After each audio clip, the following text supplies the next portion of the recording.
I'm Nancy West, founder of the New Hampshire Center for Public Interest Journalism. We publish indepthnh.org, New Hampshire's online investigative and statehouse news website. We hold government accountable, and we report news that really matters.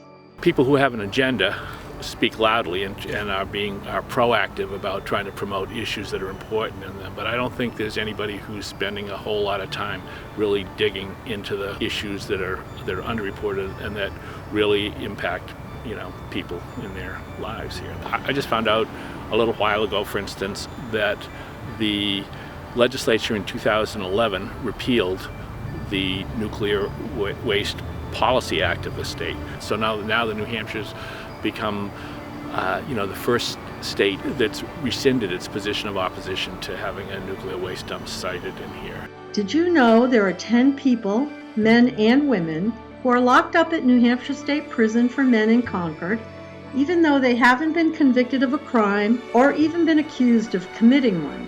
They have one thing in common. They all suffer from mental illness. These 10 unlucky souls have not been placed there by a judge. They have been sent there because they are deemed too dangerous to themselves or others to be managed at the New Hampshire Hospital under the Department of Health and Human Services. You didn't know about it because no one's reported it yet.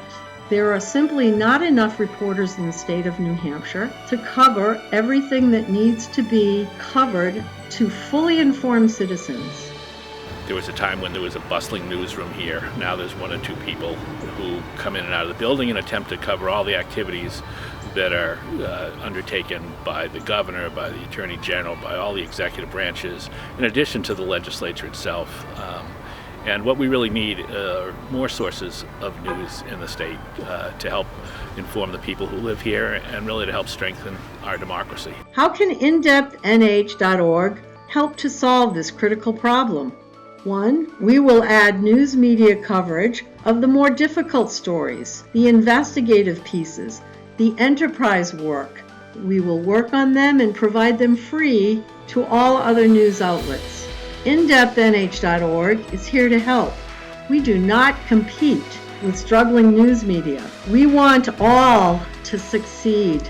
We want to buoy them up and make sure our citizens have the information they need, because it is that imperative that citizens be not just allowed, but encouraged to be partners in their own democracy. I think indepthnh.org sounds like the kind of innovative solution that we need.